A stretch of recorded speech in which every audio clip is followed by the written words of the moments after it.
Yeah. I'm not very funny if I keep making the same jokes. You're not even making a joke. You're copying Bill O'Reilly. I am. This fucking thing sucks. Oh dear. Fuck it. Yeah. Oh well, we are in fact live. So good evening, or Hi. whatever time it is where you people are. Whatever stupid time. 9:10. Yeah, whatever It's stupid it's fucking time. time zone you live in, you assholes. Jerks. Ah dear. Welcome to Seattle Stream. Whatever. What number even is this? 37. 37. 37? Wait, really? So we've actually, if we've been doing this for 2 years, we've actually missed quite a few. No, we do it every 2 weeks. So Yeah. Oh. See, Well, how yeah. many- If we do it every 2 weeks for 2 years, that's 52. But maybe Faison was referring to just existing for 2 years as a group, Oh. which is also frightening. What was I gonna say? The group has existed for 2 years. Yeah, 104 weeks 2 days ago. Mm. Wow. That's pretty crazy, and we're still not more popular than Fulcon. To be fair, Falcon started with like a 1,000 member head start. That's true. Ah, well. I wish I'd had a better opportunity to make a Clerks reference at the beginning for 37. But oh well. Well, now it's about Oh, order of damn it! helicopter. If only I'd been home in time, I could have made the thread and made it. Fuck. Now I get but I made I get to live with the horror of my life, knowing that I never get to make that joke again. It's over. It's fucking done. It's over. I can't. Instead, I hate you. C-Square did make the thread, but it was not up to your usual standard, Alex. So, Son of a bitch. C-Square. How many dicks have you sucked? all of them. All of the dicks. Apparently nobody's seen Clerks. Oh well. Oh my god. So Faison is linking Arch to the first ever site post from November 1st, 2012. Faison is our most dedicated and psychotic fan. With love, wink, wink. Yeah. With a little, Yeah. I'm saying that with a little heart above the eyes. The fourth comment on that thread is from Shrek the Ogre saying, "Lol, didn't read." Seems about right. Ooh. Oh wait, what am I doing? I almost put Yawning. a picture of Sonata on my fucking thing. What am I, crazy? On my lower third. No. You are highly disappointing. I know, right? I need a picture of Adagio. Okay, so Actually, one of the comments from the first thread is from the Naval Brony saying, "We still have the Trainwreck Explorers." Oh god, I forgot. I remember That people, just proves how old it is. Jesus. people think we were like equivalent. Yeah, Trainwreck Explorers, Seattle's Angels. They're basically the same group. Yep. Yes. Well, to be fair, they actually are now that they're being run by the same people. Don't tell anyone that. They're not supposed to know. Oh god, it's like when I met Nighty at Buck. He was trying to remember why he recognized my name. And it's just like, choo choo, and oh dear. Oh well. So yeah, happy second birthday, Seattle Us. Angels, 2 days ago. Yeah. Yes. Not me. I've only been in here. Oh, that's How long true. have I been in here? So it's Yeah. for like me and Pav and Fuck and Sock and other people. Who cares about the rest of them? Seattle. sure. Yeah, And- fuck Seattle. Ambien's been in here since day one or day Oh. 2. Yeah. He's not been a member of the. Oh, he's not good. been an angel, but he's been in the group for 104 weeks as well. Me, That guy, a man. measly 85 weeks. Oof. Wow. Yeah. Get the fuck out. Dear. Yeah. Not even I am bother. a new flag. Ooh, doo, doo, doo, doo. oh wow, I was 104 weeks and 2 days ago too. Yeah. You guys. Look at you guys. OG. Mm-hmm. Yeah. Wow. We should probably fucking do something. I think we're just we're That sitting implies we here. have something to do. We're Oh yeah, sitting here- reminder to everyone, please, for the love of God, ask us questions, because the people who did the last round of reviews, Sock and BP, are not here. Sock is away doing army things in an army-like fashion, and BP has BP's internet connection, so will never join the stream ever. Yes. So, please send us questions so we don't flail about embarrassingly. In the Did meantime, Unless you want Yeah. to see us file about embarrassingly. Did, That's fun to watch. any of you actually read any of the stories that were in the round? I don't believe I did. I thought you were going to ask if anyone had read any of the button mash stories that just got posted. Those, though. No, I wish I had gotten to write mine, but I had to wait. I waited too long. I should have written it earlier. But The last round was whatevs, the man. round, right? What? Last round was the horror round, right? Oh, Masked Ferret asking us, do we have proof that Seattle isn't dead? And honestly, no, because he just like disappears all the time. He keeps he comes back like once every 6 months. Every 3 It's months? a- Yeah. No, it's more like 6 months. It's more like six. Oh, I've talked to him like 3 times, and I've talked to him every time he's like turned up Yeah. since I've been here. Exactly. He always shows up and he's like, "Hey guys, how's it going?" And then like probably about 30 to 45 minutes later, he's gone again. Yeah. Like, Yep. I think I've missed him every single time. he's you're not- gonna turn up. Yeah. Next time he's going to turn up and say, "You guys have been doing podcasts?" I think we tried to get him to be on one time when we were doing it. Really? I don't remember. Either way, obviously he didn't get on. Right. So, whatever. Mhm. We also never got D to get on, even though we tried. Did we not? No, we always asked him, and he's always like, "No, not this time." And then this time was always every time. Weird. He's been in plenty of live streams before. He used to host interviews. Yeah, and right, everything. I know. He's done He private just- live streams. He just hates us. Right, he doesn't have time for us. It's true. Typical. Yeah. We've got a question from Floyd asking if I will flail about randomly for him, and the answer is in private, baby. Later. Deluxe has a very pertinent question. Oh, does he? Yes, EQG Trixie or Pony Trixie. I'm Ooh. gonna go. It's a tough one, but I'm gonna Both. go EQG. Ooh, Is that because you're a controversial. 6-course meal? What? Are you a 6-course meal then? I'm just burnt toast. Oh, okay. I wish I was a 6-course meal. You're that appetizer.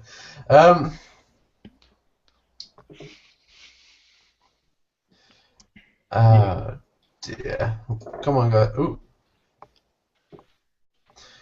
Yeah. In roughly 1 hour, we will go live with a podcast. There will be a link to when we go live 1 hour, 47 seconds ago. You're saying this after the podcast has gone live, Deluxe.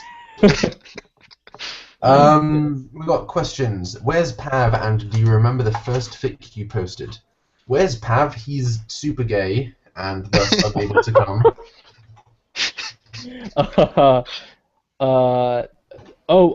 The first you said posted. I thought you meant like that we wrote, but you meant reviewed or advocated I'm for. assuming the first fic we reviewed. She doesn't That's- actually specify, but I have neither C squared or I've I have written actually zero. written anything. She says reviewed Yeah. or advocated for, so she's talking about Really? fucking Yale's Angels.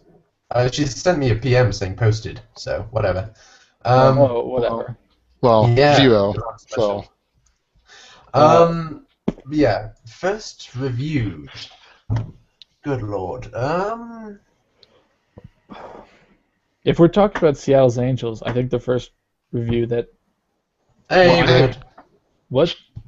Red's turned up. Yeah. Yeah, I got like 5 minutes until the crab cakes are done, so. all right. Just thank you for gracing us with your presence. Yeah, so before much. you get back to your bourgeoisie family with your fucking crab cakes. You're gonna have some escargot with that as well. Oh, Jesus Christ, that's horrifying. Mushrooms, actually. Shannon a lot mushrooms. Or are they $400 Okay. truffles? No, we'll have those next weekend. Good dessert. Okay. But yeah, first fic we reviewed. I'd have to.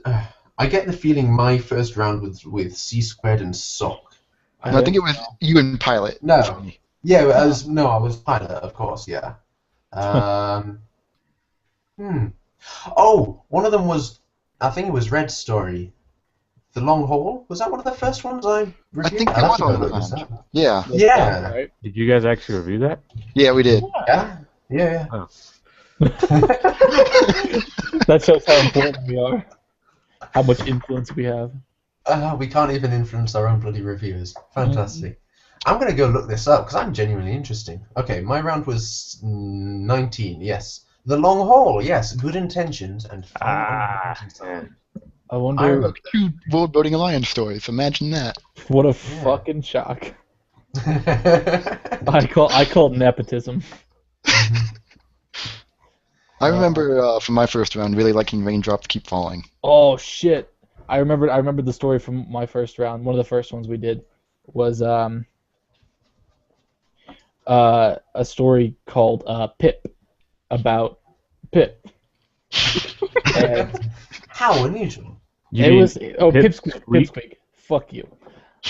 Yeah, about Pipsqueak, and it was really awesome. It's like this really short story, but it's so adorable and sweet, and I really liked it. It's a good story. We also did Roots, I think. No, that might have been later, but Roots was also good.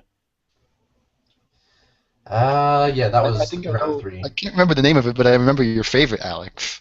Yes. House of Frostmane Few. That was like the 3rd or 4th round. That's when we were doing them every week. That was on the And, 5th round. Your Christ, first round, whatever. Your first round, Alex, was Pip, Yeah. Chrono Mistress, Out of Yep. Time, and Never a Rainbow. Yeah, Pip was my favorite of those ones. Mm-hmm. Chrono Mistress, I think, is pretty good, but it's DGD Davidson who, like, yeah. And Never a Rainbow. I don't remember who wrote that one, but it's pretty interesting. Oh, there's a good question. Oh, Are you got a good question. your very first MLP fic? Yes, exceedingly. I am not. I only got 2 chapters into my first MLP fic, but I am rather proud of it. You can find it on the question. I'm very proud of my non-existent story. Yeah, as am I. How could you be disappointed in a story that doesn't exist? I mean, Right. there's no way it could be bad. Exactly. Arch was asking if we can get Pear back on. When are we going to drag him back on? Yes, we should drag him back on. We can drag him back on now that whatever it is, daylight savings time has started. Because at the moment it is 2 hours earlier than this would normally be. Oh, that's right. So yay! Yeah, Pear. It won't be past his bedtime anymore. Well, it's still 1:30 in the morning, so whatever. But yeah, we'll drag him on, drag on Arch, try and find as many British people as we can, and just flood. I can put on a British accent and pretend. Good Just God, for the don't. Sake of No. my vanity, I'm posting the link to my story in the chat. Fair enough. See Squatch link is. Yeah, sure. And I'll link my 52,000. Dude, if you see Or Squared, image if you link a picture of Sunset Shimmer, I'm punching you in the mouth. Okay. Yeah, I think we just got a surprise here. What? I just talked to Gardez, and he says he'll hop right in for us if you want to talk. Now? Yeah, there Yeah. you go. Okay. Holy crap, there he is. Yeah. Oh, well, there we go. Well, Yeah, all right that's then. what it Holding Gardez. Done How fashioned. much street cred is this worth? All of it. At least a couple pennies. Also, Alex, in your lower third, is that a naked Trixie? She's a Not pony, quite. so Well, it's a little bit fuzzy. So I couldn't tell if her hooves are her. If those are hooves or her. I thought she just had like really terrible plastic surgery sort of thing. Yeah, like that. no, it's hooves. If they were her bosom, they're kind of. You can't say boobs. No. He's referring to them as bosom, and he's about to go have his crab cakes and mushrooms. Oh right, I gotta hold my pinky up while I talk about bosom. That you were. All right, well, Deluxe asks a very poorly worded question. Oh God. What is the very first piece of you've officially wrote? Piece of... All of it. I like how Colin Gardez just hasn't said a word since joining. Either that or he's muted himself. Maybe I shouldn't have opened by talking about Trixie's plastic surgery. All right. Maybe. Well, yeah, we got Golden Gardez here. Yeah. Kind enough to hop in and say hi. Hi. He's yet to say hi. But just the fact that she's in our chat is like, Yeah. that's sure. That is definitely something. It's I like how, like, as soon as he popped in, Arch just goes, "Oh my God, it's CIG." So, Can you hear us? Or sorry, I don't know if we can hear you. Try to say something again. I can't hear anything from him. I don't know if he's. I can't. I don't can't hear hear anything. Is he even trying to talk? is can't tell- is your microphone He's muted? speaking. He's trying to. Yeah. Are you muted up at the top of your hangup? No, that would show a little icon in the bottom display if he was. If you're anything like Alex, you may be hardware muted. Like, check your headset. Colin Gardez wishes he was me.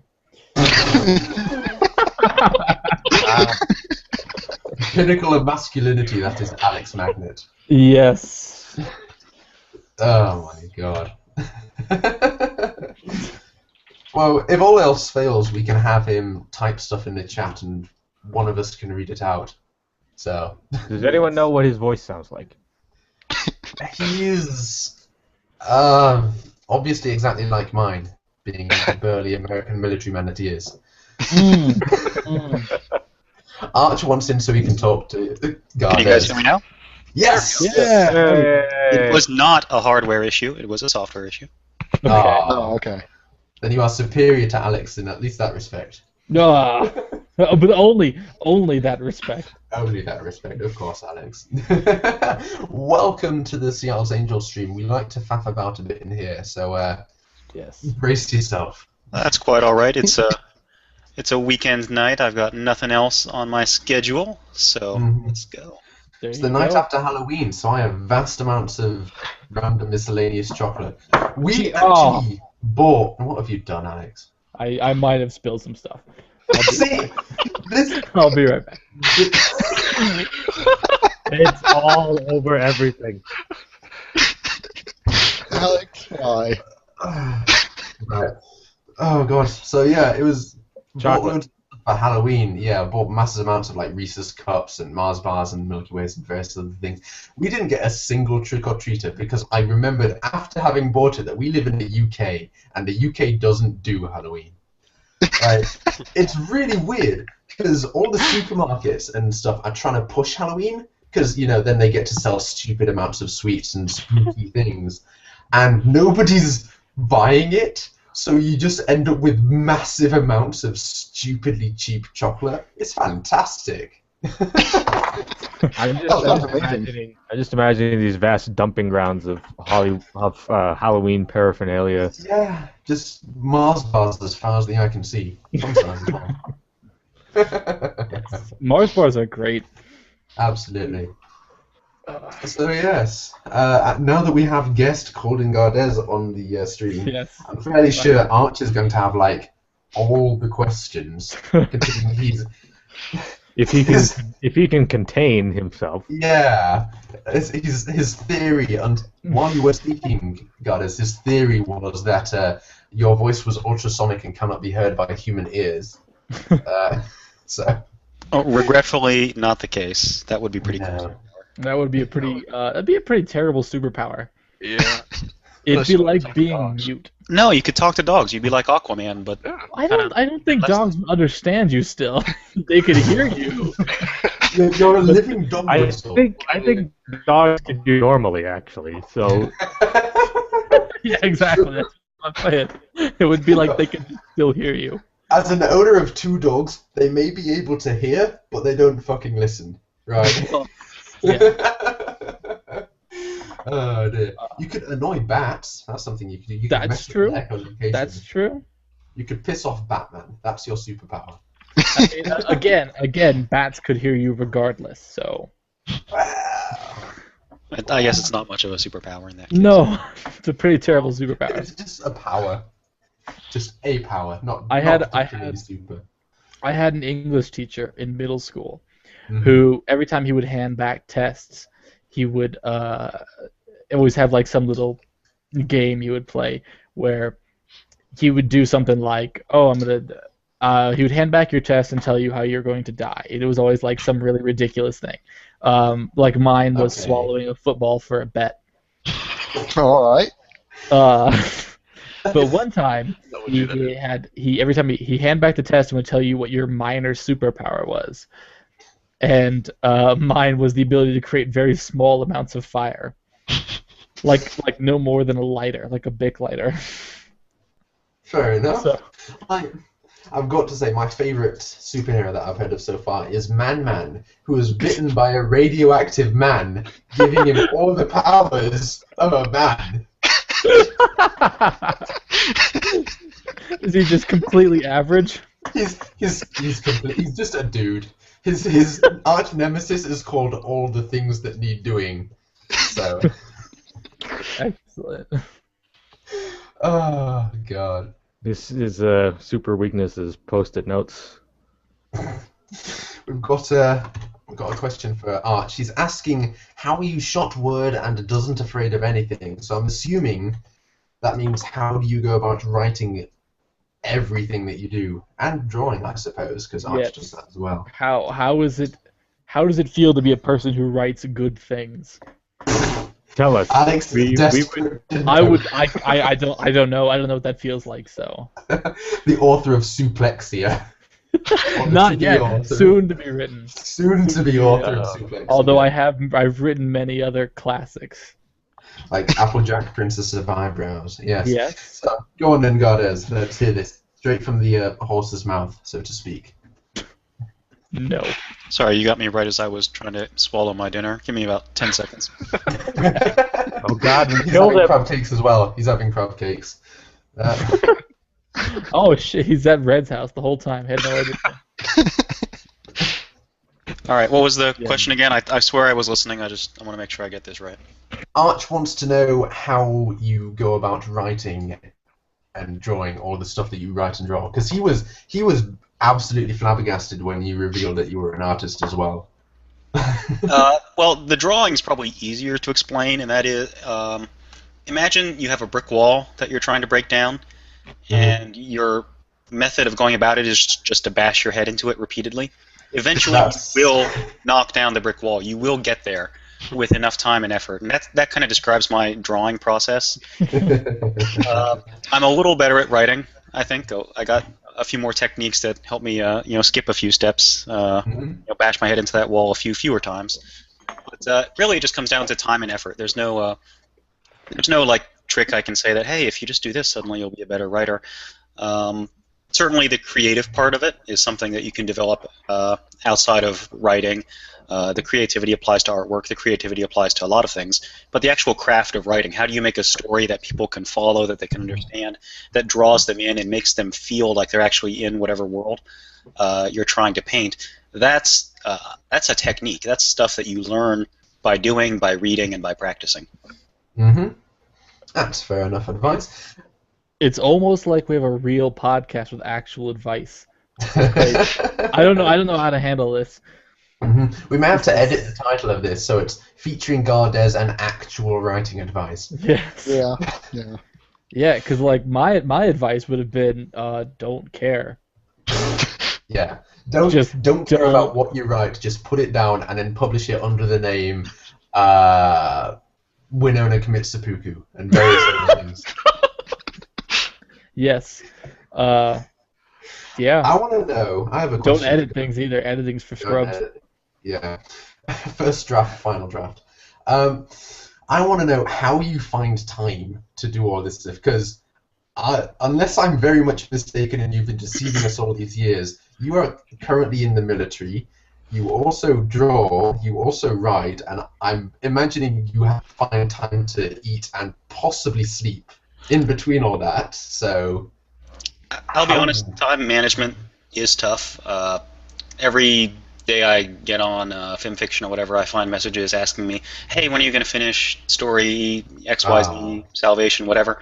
And I feel guilty because I honestly plan on finishing these stories someday, but other stuff gets in the way. So I try to make the artwork kind of a sideline. I don't do that too often, just because it takes an ungodly amount of time that I could be writing. I will say being deployed actually helps, because when you're deployed, you have a couple hours of free time at night, and there's really not much else to do during that free time. You get off shift and you go back to your barracks. Maybe you work out. Me, I was lucky enough to work out during my shift over lunch break. But there's just nothing to do. There's no internet to distract you. There's no girls. There's nothing. It's you and your computer. And that's about it. So you get a lot of writing done if that's something you want to do. Aside from that, you just have to find the time.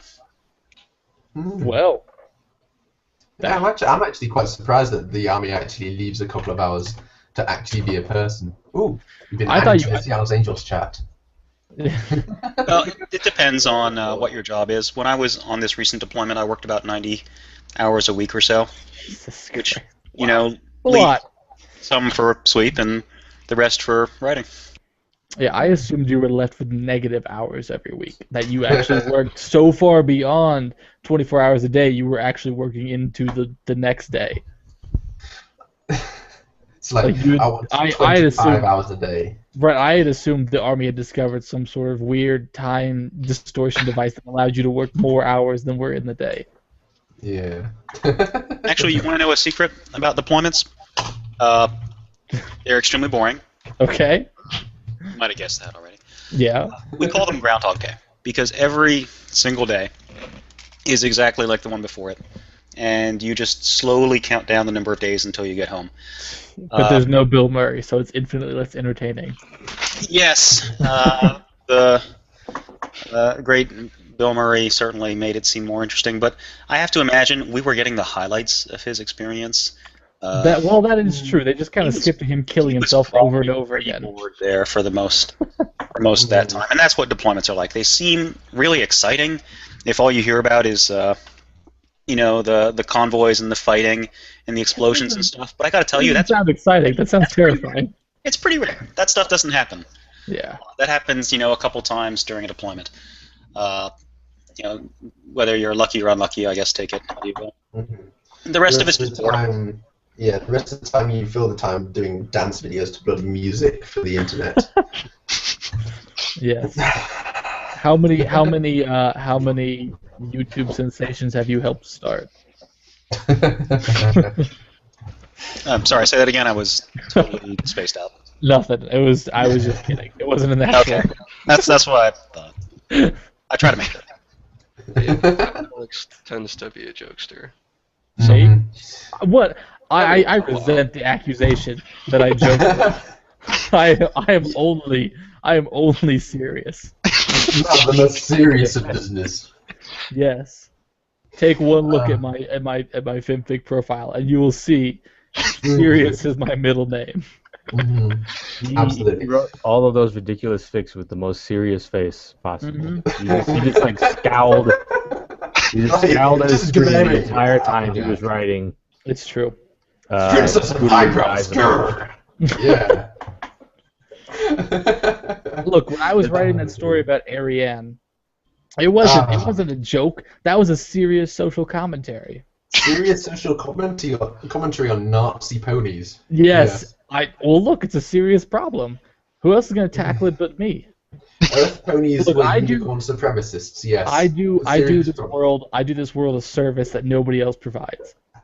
The world needs me. You want to put it that way. The world needs me more than I need the world. You should probably ask yourself why no one else provides that service.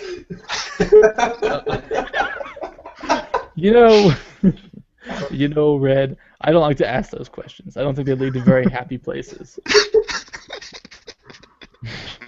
Oh, hey, now that we've got Gardesne here, we can, badger Sock and Jake, and we can have a military battle to the death in one of these podcasts. There we go. Oh, Excellent. boy. We'll do that after we get Arch and Pear in a different one, so we can have a British one. Oh, dear. You guys are just going to talk about Marmite And It's fantastic on toast. Marmite and spotted dick. I've had spotted dick in at least a decade, actually.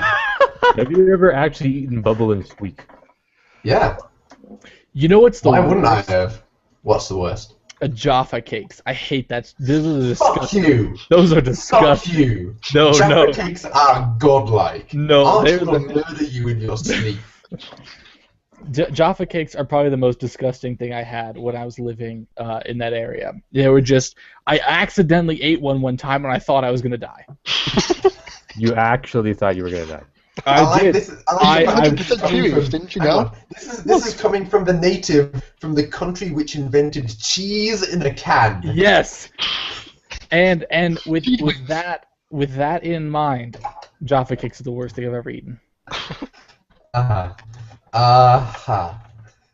Coming from a land that has baconaise as a real thing.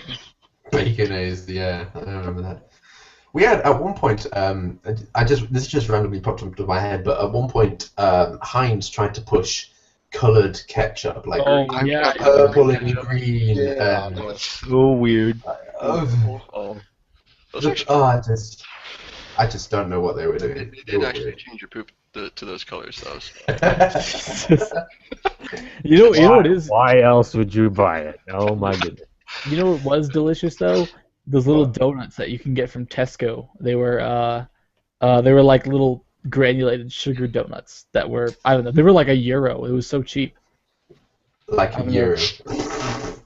I was living in Ireland. What do you want from me? I didn't live in fucking Britain. Living anywhere else.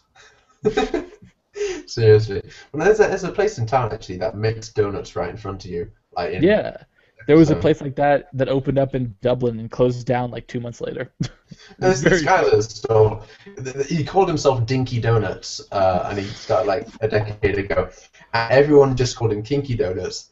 So he eventually just gave up and changed the sign to Kinky Donuts.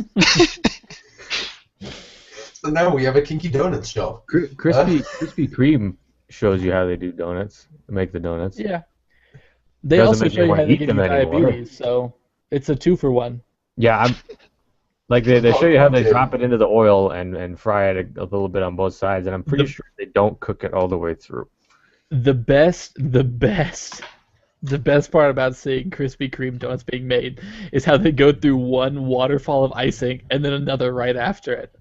Yes. Like one wasn't enough; they had to do it twice. Oh, that's America for you. I have a quote from Arch here. Jaffa cakes are heaven's greatest creation bestowed upon the earth by angels bearing the word of the living God to consume orange chocolate and soft, fluffy cake. Besmirch the name of Terry's bloody... No, it's not Terry's chocolate orange, it's McVitie's Jaffa cakes, and you will suffer the wrath of a Mancunian man who's had I'm far too okay much... with that because they're terrible. They're awful. Awful Jaffa cakes. You just are the didn't worst. have, Sounds you like just didn't have a gonna have McVitie's to Jaffa cake. Go down right here. Yeah. We had a throwdown. Yeah, threw down the gauntlet. The You threw Jaffa down the cake. Jaffa cake. Throw down the Jaffa cake gauntlet. Ah, dear.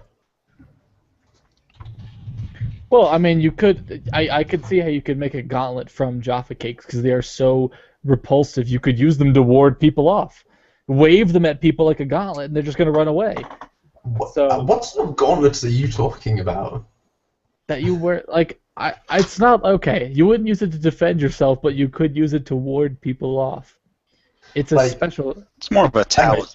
Are you wear it on your hand like an actual gauntlet? Yes, but you don't use it to defend your arm from getting hit by a sword. I'm not stupid. All right. Well, we all just stop right there. Leaving those words hanging in the air. I'm not stupid, says the man who just suggested my gauntlets and is currently writing Suplexia. Uh-huh.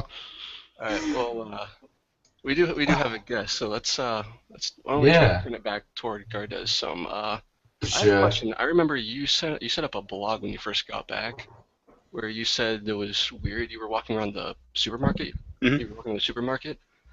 Have you ever had any other kind of like weird instances like that being back? I actually have. Not as much after these recent deployments, just because they were only 6 months. But I did a 15-month deployment back in 2007 and 2008, and that one, after I got that deployment, by the way, that wasn't like a desk job kind of deployment like I've been on the past few times. That was no kidding outside the wire on convoys. And I wouldn't say it was particularly dangerous. I mean, we were in a relatively peaceful part of Afghanistan, but you just get used to traveling around in armored convoys, wearing body armor with your weapons on you. And the only time you really interact with people, you have those weapons, and you're always kind of assessing them as a threat. And I remember when I got back after that deployment, it was a solid month or so before I really felt comfortable in situations like being in movie theaters or malls. There was always just that kind of anxiety, just because previously, having been around that many people, you'd be thinking, okay, am I safe? Am I armed? What are these people all around me for? But that's a normal feeling. It's not considered like post-traumatic stress disorder or anything. It's just normal kind of anxiety. And after a month or so, it resolves itself. It took about a year or so before I would stop reaching for my pistol whenever I would walk outside, and that's just a reflex. You just kind of reach across your body to try to touch it to make sure, yes, I still have it, yes, I still have it, yes, I still have it. And obviously you don't have it when you're in the States, so there's that moment of panic. You reach over to touch it, and you realize it's not there, and you're like, where is it, where is it? Oh, it's not there because I don't have one anymore. So that was probably the biggest just kind of thing that took a while to get used to from coming back. And like I said, it all fades. You get used to anything. And it's very easy to get used to being in America. Did you learn any Pashto while you were there? I learned a small amount of Pashto, just like survival stuff. Right. Wadrega, for instance, Wadrega means stop. Wadrega Yadewala means stop or we'll shoot. Well, yeah, those are the things I would imagine you would learn. Yeah, stuff that you need them. You don't really have time to go get your interpreter to, hey, can you tell this guy to stop or I'll shoot him? You don't really have time. Right, yeah. Right. That's kind of something you want to say like immediately. Yeah. So Wadrega, and the usual greetings. Inshallah, you say that a lot. You hear that a lot, I should say. You hear Inshallah all the time. Did you learn to ask where the bathroom was or the airport or? Bathroom is Toshnab. So we hear that one every once in a while. And interpreter, there was some, I can't even remember the word for interpreter, but you would ask for Tajiman. That's how you say interpreter. So like if you're talking with a Afghan, you could just say, Tajiman, Tajiman, and they would like nod while you'd go get the interpreter.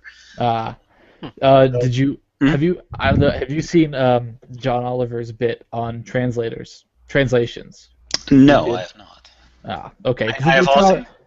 I've often thought of writing about interpreters because there are very definitely some idiosyncrasies and possibilities for humor there, because like sometimes you'll say this long thing to the Afghan, like you're just going on, and the interpreter's looking at you and he's nodding. Then he'll turn to the Afghan and he'll say like 3 words. You're like, hang on a second. You're like, no. I know you did not convey everything I said in those 3 words. Something got missed. But Afghanistan is such a prideful place. It's really they put a lot of value in face. How much face someone has. So you don't want to call them out on it right there. You just kind of narrow your eyes and reassess your communications goals for that particular engagement. That's a very diplomatic way to put it. You have to be diplomatic in Afghanistan. If you're not, you're not going to accomplish your mission. Right. No, I get it.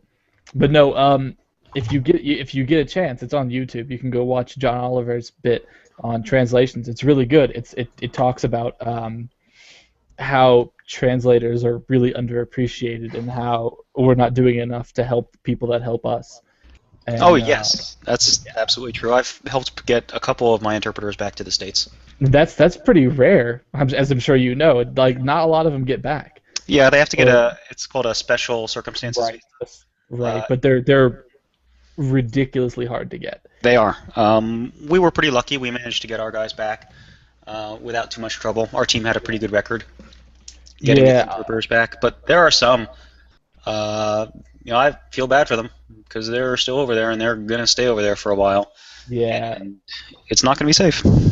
Well, right. One of the guy he talked to, that he got to come on the show, who took, I think it was like 2.5 years of paperwork to get back here, and during that time, the Taliban kidnapped his father and killed him, because he worked with the U.S. government, and so that's not uncommon at all. That's just part of the circumstances over there.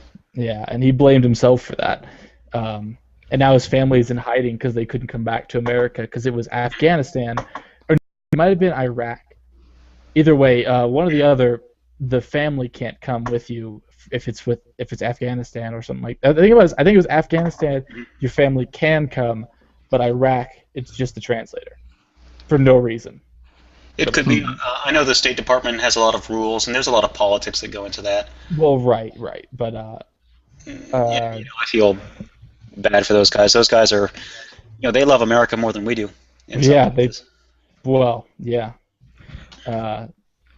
Anyways, it was a really interesting piece. It's really good. Yeah, it's just a messed up part of the world. I mean, you can blame America for it. You can blame those countries for it. There's plenty of blame to go around. You can spend all day doing that. You could blame everybody, and you still wouldn't have passed enough blame. Yeah, you blame the British for being the colonial power back in the early part of the 20th century. Blame the dictators who ran those countries after independence. There's a whole list of people to blame. Yeah. But at the end of the day, blaming people is gonna help these people. So. No, but people are still going to do it. People love blaming people. Oh, aye. Human nature. Lovely thing. Dear. Still, massive respect for... How many times have you gone out now? I just got back from my 5th deployment about a month ago. Jeez. Wow. Are you career then? I am. I keep saying I'll stay in as long as they let me. Which is pretty much forever. Well, you'd be surprised. They're doing their best to kind of downsize, just because the wars are ending in Afghanistan. Now, it's something we've ending for now. Give it 10 years. Yeah, that's the thing we've noticed really in this past year is that we can say the war's over all we want, but the enemy gets a vote in that. Yeah. Their vote counts for a lot more too. It definitely counts for a lot. So that's something we're having to kind of reevaluate. Especially like with ISIS. Do you know anything specific on that? I know quite a bit about ISIS, actually. Yes. I don't it's kind of a broad topic. Not to. Yeah. Unless we want to stay away from that topic. I'm not going to get into ISIS unless people have a specific question about it. I don't have any personal experience with them. Been to Iraq since 2005. I have a feeling at this point it would be best if we got back to more FIC-related things. Yeah. As interesting as it is. I mean, happy to talk about the military and being deployed, but when it gets to ISIS, that's just outside my kind of personal experience. I know a lot about them, but not through personal experience. Right. Fair enough. Oh dear. Also, reminder to everyone in all the chats that we are in, which is, I'm in far too many, feel free to ask any questions either to us or to Gardes, because I very much doubt Gardes is going to become a regular here. Well, I suppose it could. if he was feeling up to being an angel. Yeah, whatever. So, yes. Your official indoctrination. Yeah, welcome aboard. You don't get a say in it. Your next round is you in a week. But no. So yes, I've got to ask this because it's something something we asked for basically everyone who's come on. What is your favourite story and/or any particular stories that stand out to you in your mind? Either pony or non-pony. That's something I could spend hours answering probably. I'll break it up into fiction and fan fiction. My favorite, non-fan fiction, as it were, is probably Neil Stephenson. He's written a couple books. The Diamond Age is a great one. No Crash. Yes. I think I've heard of him. Yeah, very popular author in the early 2000s. He's still writing stuff, but great stuff. Best fan fiction. Let me actually pull up my own page here. Hang on. I'm a huge fan of Gapjaxi. He's the guy. Siren Song. Yep. That's an awesome one. Kits wrote some great stuff. No longer with the fandom. Yeah, I saw that. Fortunately. Oh yeah. Kits left. Yeah. Ekin, of course, always a favorite. He's still around. He's punching stuff out fairly regularly. Skywriter. Oh, Skywriter's great. Skywriter. Everyone seems to like Skywriter. Yes, everyone should be following Skywriter. Just not awesome. I am not, so I will check that out. Oh yeah. You just choose a story at random from Skywriter, and you'll be pretty hooked. Generally, a pretty good shot. Yeah, good stuff. I mean, if I just go to my favorites, I've got hundreds of them in there, so I could be going on all day about different stuff that I like. It's really hard to nail down what would be my single favorite story. I guess I can cap that off of my own stuff. Which one do I like the best? That is always changing too. For a while, it used to be Glassblower. That was one of my really early works, but it got a lot of kind of a lot of kudos very early on. Ever since then, though, it's I look back at it and it was written a solid 3 years ago. Yeah, it's really old. Yeah, that's the thing, and I've got 3 more years of kind of writing experience under my belt now, so I think some of the stuff I've written since then is probably better. It might not ever have as much impact on the fandom as Glassblower did, but I'm very happy with some of my newer stuff. Fair enough. As a judge for the Outside Insight competition, I must say Last Trumpet's call was rather spectacular. I enjoyed it. It was good. Really enjoyed it. Good. Yeah, I was happy with that one. Wasn't quite, I thought, as good as For Whom We Are Hungry, the other contest entry I wrote. The Most Dangerous Game. This summer. Yeah, that was for the Dangerous Game one, which was a great contest. I really hope we do that again. That was Obbs who ran that. We need to bug him. I think Obbs said he was interested in doing something like that again. I hope so. That was a good one. It's certainly very interesting. I wonder if you you wouldn't do it with the same prompts again, would you? You'd have to find other cliches and get them into it. Yeah. Yeah, I mean, you'd have to come up with video game crossover or something. Most dangerous game 2, most dangerous or something. Yeah. And then just turn the prompts up to 11. I'm sure we could spend exactly 3 seconds and come up with harder ones, just because you can always come up with harder. Or I mean, just look at the feature box and you'll instantly find a bunch of terrible tropes. Oh yeah. And button mash. Button mashes are killing at the moment. Button mash. Yeah. Hey, there's I a find that. People were so confused.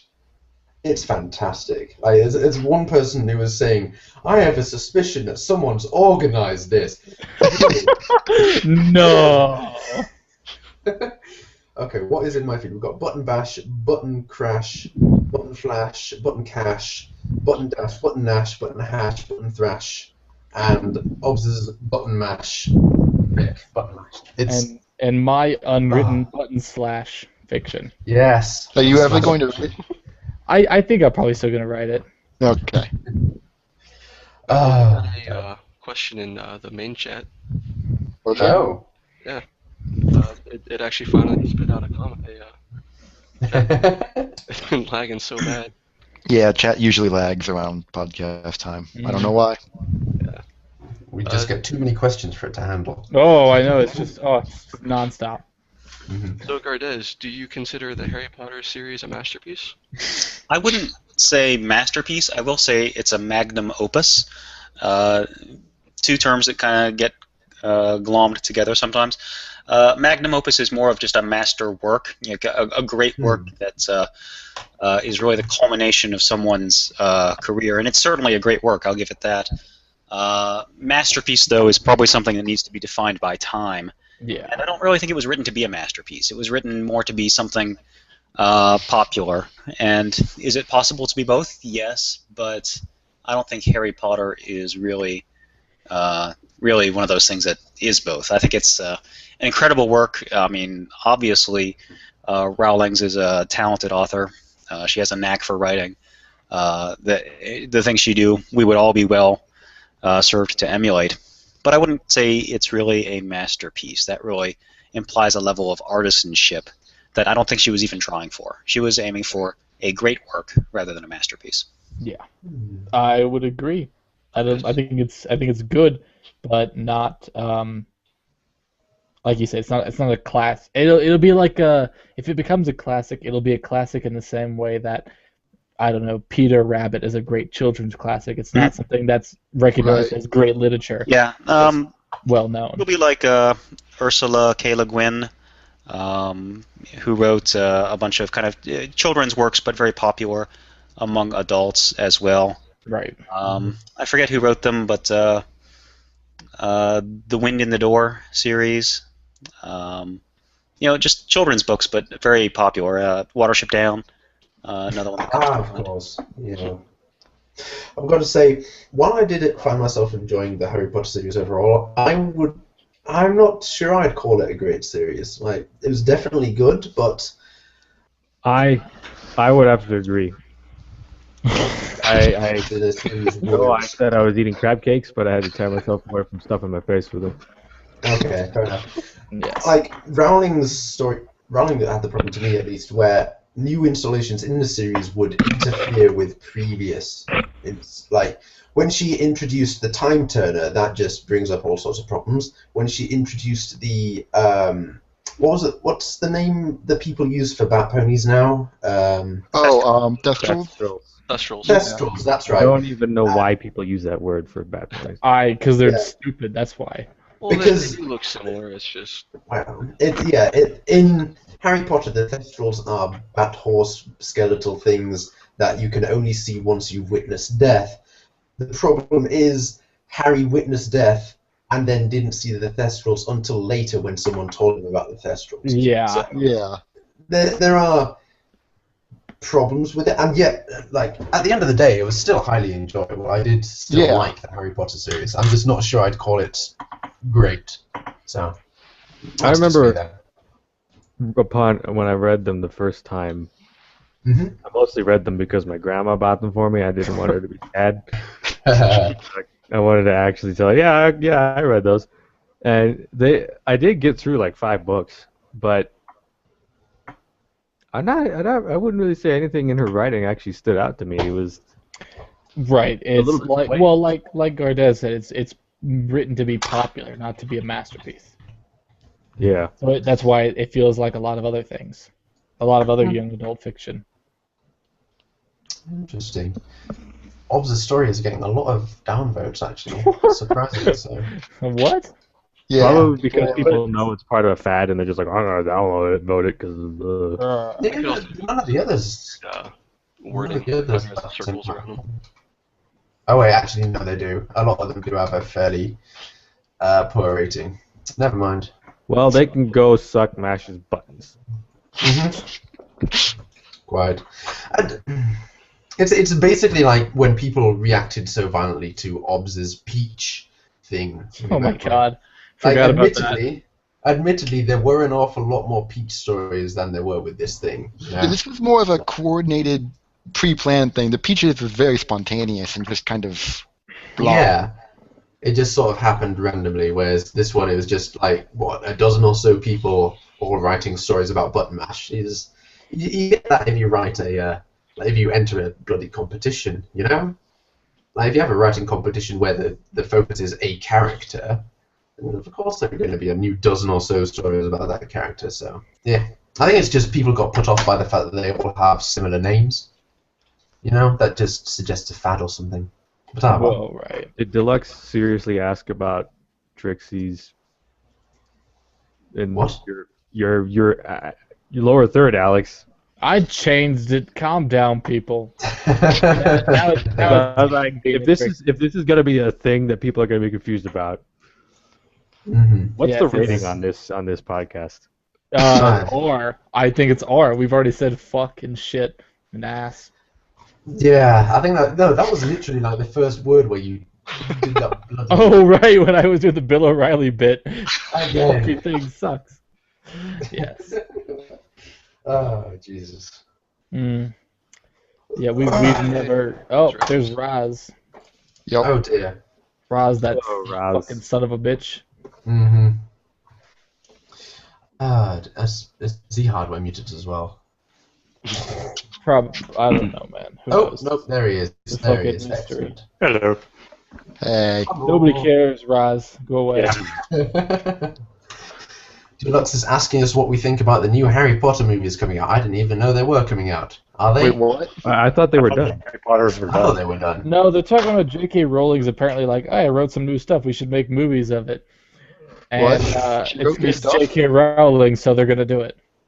So Whatever. like, Oh, Yeah, she wrote J.K. like Rowling delivers new Harry Potter I didn't tales. realize she had written new Harry Potter stuff. I thought she had just written new original. yeah, stuff. but like It's about Dolores Umbridge. That What? oh, Why would Oh you my write about God. the her? least Frog. likable character in the entire book. Are we going to like redeem her or something? Because please no. Yeah. Like, the thing about Dolores is, like, she was easily more hated than Voldemort. Like, Yeah. Voldemort's thing was, at the end of the day, he was a magical wizard who was evil, which is not something many people can sympathize with. Whereas Dolores Umbridge was an uppity bitch who was, like, nanny state gone crazy sort of thing, you know, and everyone has problems with that. Everyone can sympathize with it. Yeah. Like, Well, and everyone hates Umbridge. worst of all, she was British. So Everyone was British. Point me at the American in Harry Potter. There were actually some Germans and some French. that's So true. That's true. There were some And- Slavic. Look, okay, German or I'm were they not Russian? Yeah, saying. but Slavics. Yeah. Look, I didn't want to say it, Plum, but I guess I have to now. Everyone in Harry Potter started off on a lower level because they were British. Yeah. Just Umbridge was even worse. Okay, whatever. Fucking squeezy cheese. That just wins any argument. No one can claim America is superior when it created bloody squeezy cheese. Fucking, I can talk about Jaffa cakes all day if you want. Well, alone in your hatred of Just Jaffa. how Seattle's Angels does racism. We compare food. This has been Stereotype. This is how an American insults other countries is by insulting their food. Because it's the only part of the country they're gonna ever experience. That's what I'm saying. They're gonna go to Buckingham Palace and look at it through a milkshake. You know. You know, I went to Buckingham Palace. I saw the crown jewels. I wasn't impressed. I wasn't impressed. Buckingham Palace. Buckingham Palace. Ah, governor. I saw the crown jewels, governor. I was not impressed. Governor. Not impressed in the slice. I wasn't too chuffed seeing them. Not too chuffed at all. Oh dear. Oh dear. Right. What do we have going on in the chat? I need to check things. Just a lot People of are just yapping nonsensically. Yep. Yeah. Like you guys were doing. Lag everywhere. Look, I insult British people. That's what I do. Hey, Ferret is saying that Harry Potter is a masterpiece because it got people to actually pick up a book. Well, so did Twilight. So did Twilight. I'm not gonna say. That's very true. That's very true. And it also got people to pick up books. So did 50 Shades of Grey, and we all know what that was like. Yep. I've read parts of 50 Shades of Grey just to see if it was as bad as people said. I never read most of it, and I've got friends who are telling me that it is like the worst story, not so much because it's poorly written, but because it actually promotes unsafe BDSM. Yes. Like, it is apparently a horrible, horrible thing for the BDSM community, where you got these people who are wanting to be like whatever his face Grey is. And I think it's he's just Mr. Grey. Mr. Grey. Mr. Grey. Does he not have a first name? Who cares? It doesn't matter. Earl. Let's call him Earl Grey. His name is Mr. Earl Grey, yeah. He's Earl Grey. No, there's actually a pretty funny parody of that book called 50 Shades of Earl Grey, and it's that was like an actual published book, wasn't it? Yeah, I read it. I read the whole thing. It was fucking beautiful. There's a Twitter called 50 Shades of Grey. And I would implore everyone to check it out.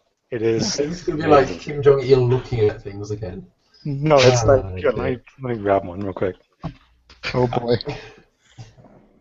I think probably my favorite thing to come out of the whole 50 Shades of Grey debacle is, oh god, what's his name? What's the guy who does the voice of Jafar's parrot? Oh, Gilbert Gottfried. Gilbert Gottfried doing an audiobook. Yes. Great. Yeah. That was phenomenal. Charles Dance of Game of Thrones fame. Okay, here's did a short reading. Are you ready to be tortured in a way only a woman can torture a man? She asked. I nodded nervously. Okay, she said, and ate half my chips. You say. Is this just like Yorkshire Shades of Grey?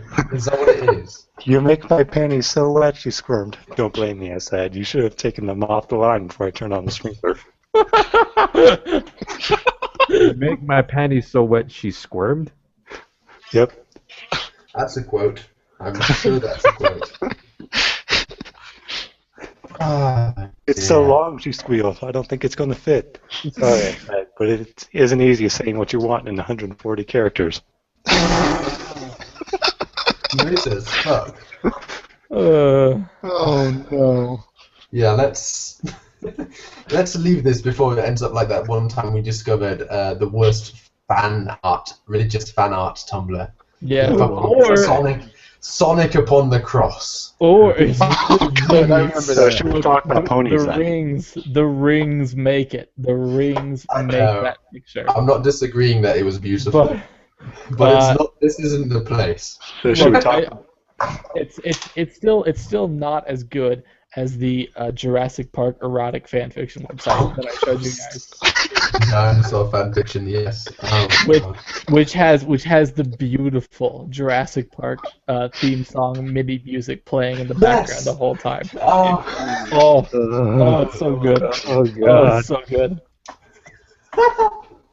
And this is what we do, Gardens. This is what we do. We have a premier pony author right here in the chat, and here we are talking about this shit. Yeah. One of FinFic's finest. Well, we I've heard far worse in the pre-reader chat. I just competition. I was just trying to find. You can share with us. Oh, great. Time for crab cakes for real. I'll get it later. Yeah, see you later. Have fun with your fancy food. I will. On that note. Caviar. That's the word I was looking for. Damn it. Why would you I have actually had lots of expensive caviar before. It was delicious. Well, you're wrong. It's not delicious. It's disgusting. It tastes like salt. It tastes like caviar salt. No. You need to just be more cultured, Alex. I've had caviar. It tastes like I'm eating salt. It tastes like I'm taking a spoonful of salt and putting it in my mouth. You've had the poor man's bourgeois caviar. No, bourgeois. What are you talking? Do you not know what bourgeois is? It's the proletariat caviar. I'm higher than bourgeois. Okay, I'm royalty. Okay. It's like I've turned into fucking 1930s Russia here. Like, Raz is going to end up shot in his own room, and Alex is going to take over with his bloody bourgeoisie caviar. Oh my god. Alright. That's historical. That's historical. Anyway, Alex's strange tastes in food aside, let's check if we've got any more. We've got Pear desperately defending Harry Potter in one of the chats. Well, he's wrong. Yeah. Are we aware of a woman writing reptile/dinosaur alien erotica on Amazon? Alien erotica? That is a thing. That is a thing, and I have seen it. I've not seen reptile/alien. Yeah. I've not seen. Well, I think if I remember right, it was like there's like the conspiracy theory about reptilian aliens. Oh right, so an like alien that. was a reptile. Yes, Right, I think so. Okay, this makes more sense to me somehow. Does that really count as reptile then? If it's a What? reptile alien? Like maybe all reptiles Would are you classify it aliens. as a reptile, or would you classify it as an alien? Well, I mean, that just All sounds of like... the above. they're reptilian aliens. You can be both. Exactly. Yeah, but... Doctor Who says so. I watched a random episode of Doctor Who with my friend, with my roommate. Well, I think it was the one that was on last weekend with like all the trees and shit. I've not seen any of the new Peter Capaldi stuff, so carry on. I was baffled the whole time watching it. Like, what the fuck is happening? Because I'd never seen Doctor Who before, and I don't know, man. It was weird. There was like a big forest that covered the entire Earth. To be fair, if you jump right into the middle of season 6, chances are you're not going to understand, regardless of what the show is. Like, if you just turned up to Breaking Bad, you'd probably figure out that they're making meth. Well, hang on. My My understanding of Doctor Who is there's not really any continuity between the episodes or the seasons. It's just sort of like, okay. That's what I was told, but I'm willing to allow that they could be wrong. Yeah, like Doctor Who is an interesting thing because it's got overall continuity, but the problem is that the episodes don't necessarily go in the correct order because time. Like he's a time traveler, so what the fuck? Time, I got it. Wibbly wobbly, timey wimey stuff, right? Exactly. Right. All right. Well, we got a question, an actual question in the main chat from. Oh yeah, for Gardez. Yeah, for Gardez. What a shock. Yeah, no one wants to ask us questions. I know, right? Been doing this shit for 2 years, man. Fucking like, we got a handful of questions total. They're all up on the game, and then we answer them all. Started from the bottom, and now we here. That's disturbing. Right, so the question for Gardez is, how much of your experience in the armed forces has affected your writing focus? Okay. I can answer that immediately with a couple examples. On a more subtle level, it probably influences almost everything. The immediate one is The Last Trumpet's Call. That obviously a very military-themed story, and the real kind of impetus for that. I had a debate with Eakin, probably a year or so ago, and at the time it was over this UN peacekeeping force in Africa, and I'll try not to bore everyone with this, but quick history lesson. South Sudan, basically the worst country in the world. All kinds of tribal disputes, and this UN peacekeeping force kind of found itself in the middle, about 800 or so people. And they have a small little base. They're defending some folks that managed to get onto the installation. But there's this huge group of like thousands of villagers that show up at their gates, begging for protection. And the UN's like, sorry, we're full, and they kind of turn them away. And the next few days, this other tribal group arrives, and they're kind of on the warpath, and they end up slaughtering several hundred, if not over 1,000 of these villagers, while the UN peacekeepers just kind of watched. And afterwards, the UN was like, look, we had a small number of people. We were defending who we could. If we had tried to defend that larger group, they still would have died, and we probably would have died, and the people we successfully defended probably would have died. And the counter-argument to that was, well, you still should have tried. And, different people are going to come up with different responses to that. Eakin took the perspective that, hey, they did what they could. It wouldn't have accomplished anything if they had, just tossed their lives away. I took the opposite perspective that, when you're a soldier, you're, accepting a mission, in this case, to defend those people. And, if you die, well, then you should have died. That was the whole point of your being out there. Not necessarily knowing that you'll get killed, but being willing to die if that's what it takes. So we never really resolved it ourselves, but that was the impetus for The Last Trumpet's Call. Those of you who've read it know that that's a pretty big kind of plot point at the very end. Yeah. Salvation. A lot of my best stories I've written while I was deployed, oddly. Salvation deals with themes of loss, and it's not a war story directly, but war obviously causes loss. I've seen though fortunately I've never experienced the kind of loss that a lot of other people have. But just how people recover from those kinds of mental and emotional injuries is a big part of salvation. And the Carnivore's Prayer I wrote during my 4th deployment, and it was just about kind of how hopeless. It wasn't directly a war story again, but it was about killing and just how hopeless it is. So yeah, it definitely affects a lot of my writing. It probably affects it at a subtle level I don't even realize a lot of times, but those are the stories that I've explicitly drawn lessons about it. That's a fairly in-depth answer, I think. Yeah. I should be pleased with that. Dear. Here's hoping. Let's face it, Arch is a fantastic guy, but he's indifferent sometimes. But anyway, what have we got going on in the various other chats?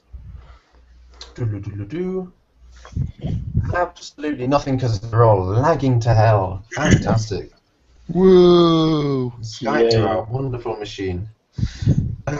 Dear. How is the internet connection when you're out deployed, by the way? Is it like the potato quality that people imagine it to be?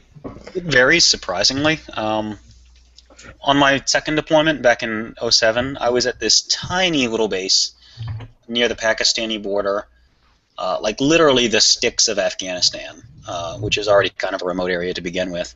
But I had pretty good internet there because we had a State Department official who had a satellite connection, and because of my job, I needed that connection, and I just kind of used it for my own purposes when I was off duty.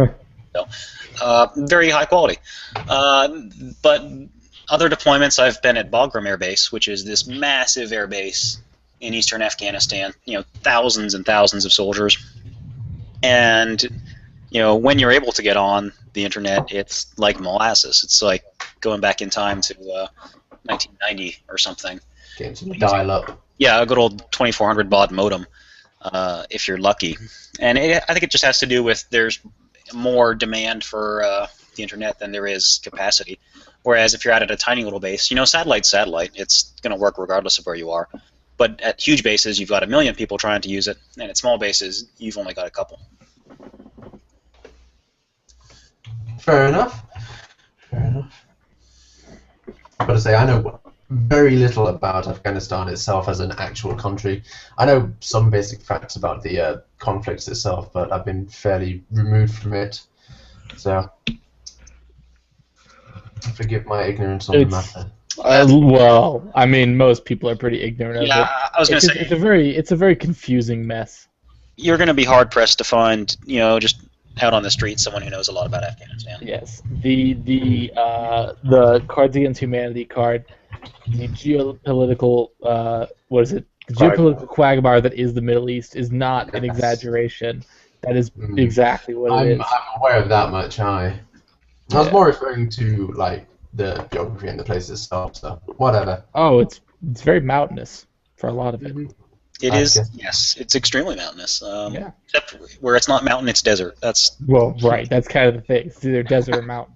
Yeah. The mountains are not. I don't know. I'm not in the military. I've never been deployed or anything. Obviously, because I'm not in the military. But I can only imagine that the mountains make things hell because you never know what's around any kind of corner. The big thing with the mountains is they just like if you want to go somewhere. You're like, oh, it's 2 miles away. I can do that in 5 minutes. No. Multiply whatever estimate you have by 10. Also, the crappy roads in Afghanistan. Well, yes, I can only imagine that makes things worse. I live in Colorado in the Rocky Mountains, so I know about there's a town that's 20 miles away from me, but it takes an hour and a half to get there because you have to go through a mountain pass. Yeah, you have to find the passes. Right, exactly. If it's winter, you have to... And that's America, where we have fucking roads. Yeah. So I can only imagine how difficult it is in Afghanistan. I remember watching a video that Jake took of when he was on patrol. He was in like a Humvee or something, some sort of Jeep, and just driving around a town. Nothing really happened in the video, but you can clearly see that not only the buildings, but the road itself was just in shambles. You know, it's. Did they actually attempt to like pave the road, or was it just dirt? The major roads are getting paved, but when I say major, I mean like the major road, like the one major road in So, Afghanistan. like the equivalent of like that goes from the only interstate, basically. It's called the Ring Road because it kind of forms a big circle around Afghanistan. And they're slowly paving major roads that connect it to the big cities. But your average road is not going to be paved in Afghanistan. If you're on a paved road, you're going someplace special.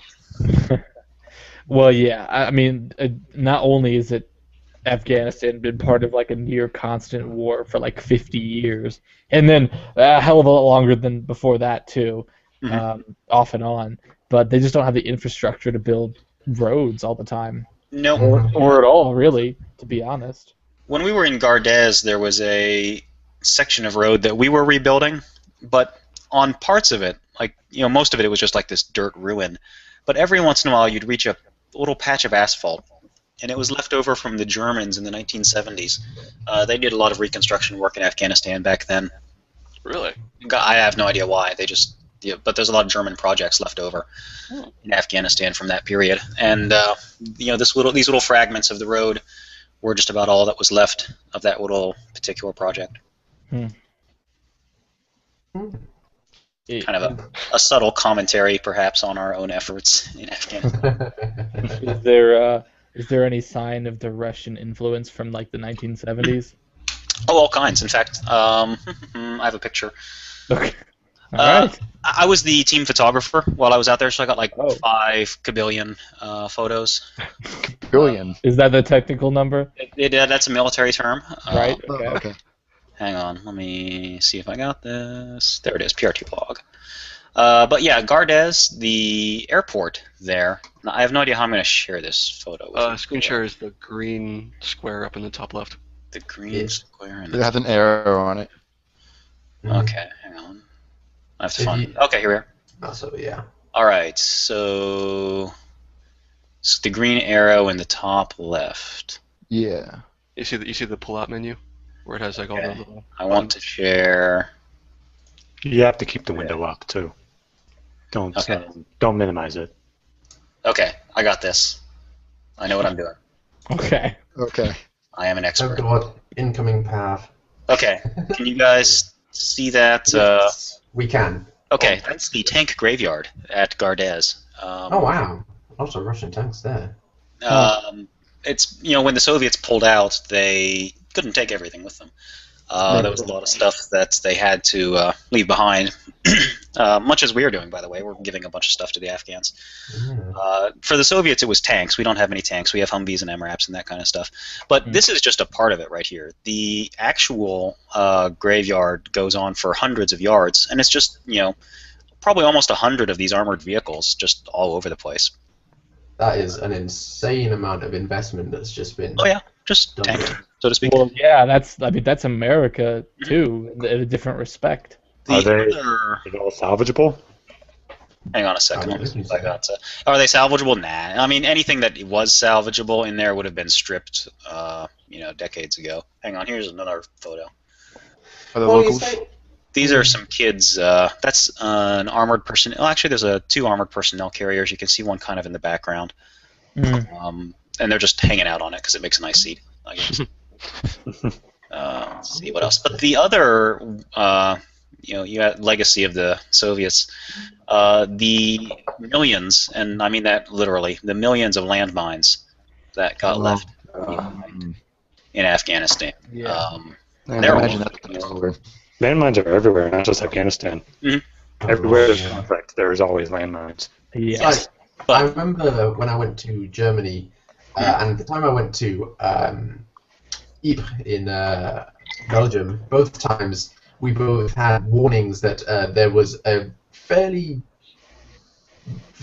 well, not exactly likely chance, but there was a chance that we would just stumble across World War II unexploded bomb lying about the place because they still got them there. And I was like 11 at the time, and that was just mind-blowingly terrifying. Imagine living in Vietnam. Yeah, Jesus. I've got a picture somewhere of a a 5-inch rocket warhead or something. We never really identified it, but it was just lying on the ground outside when we were out at the firing range. And it's not the kind of thing you just want to stumble across. Obviously. No, good lord.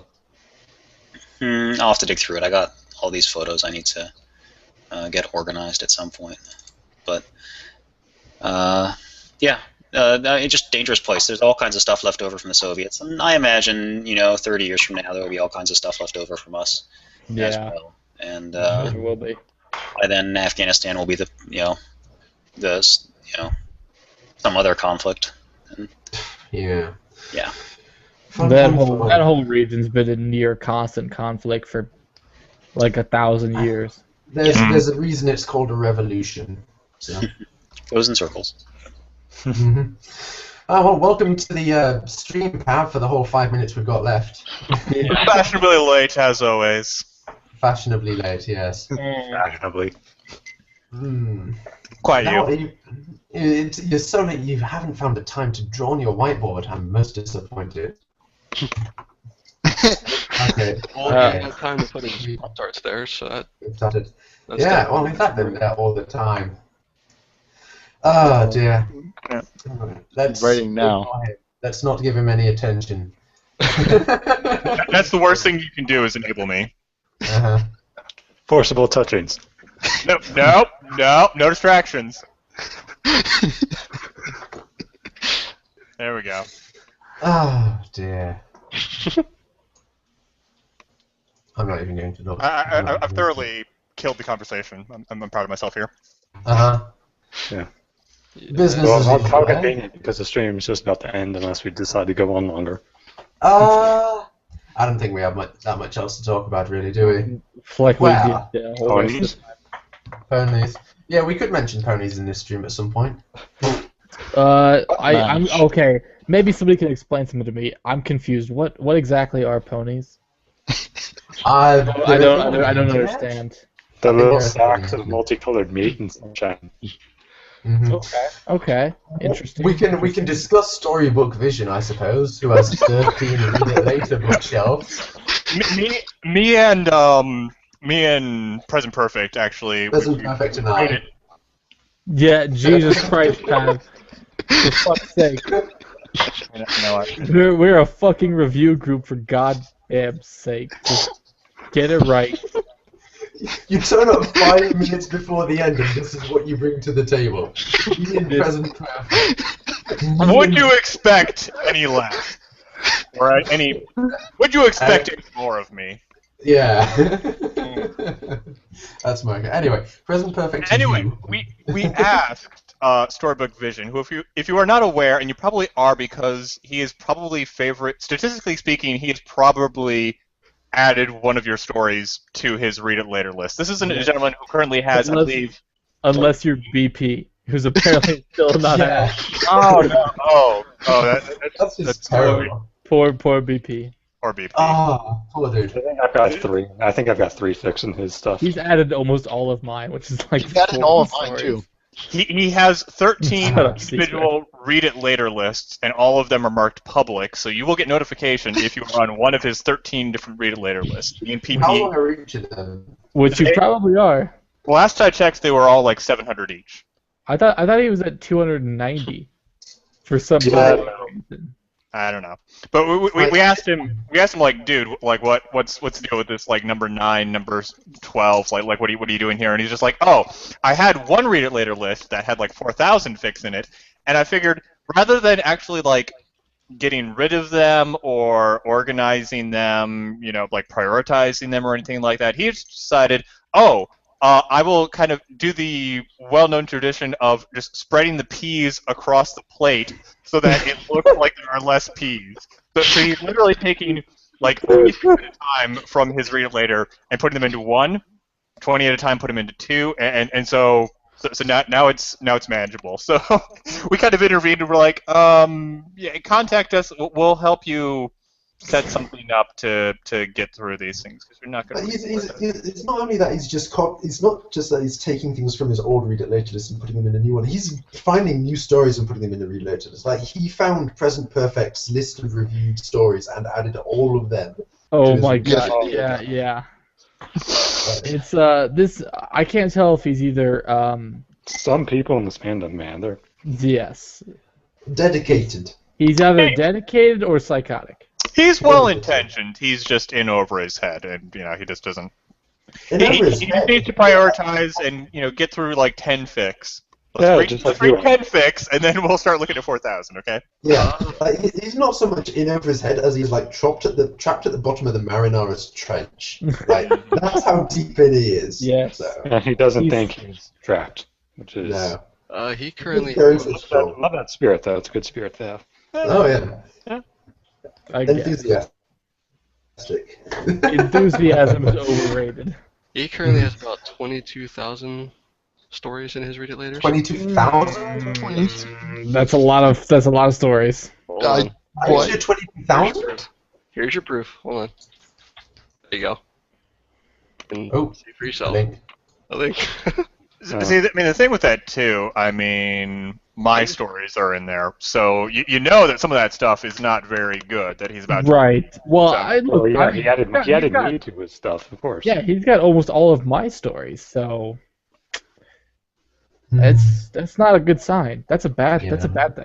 That's like 40. That's like 40 awful stories. Yes, quite. Anyway, Live free, grind hard. Well, he does have Liz Belter in there, so that's definitely.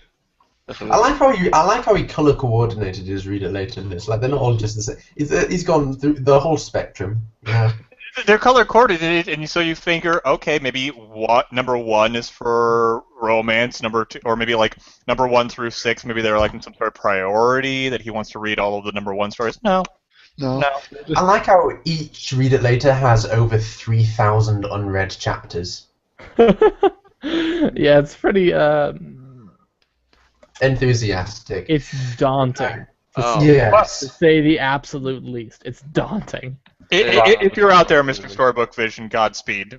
Godspeed. Please contact us for some sort of advice on just deleting those and not reading all of them. Yes.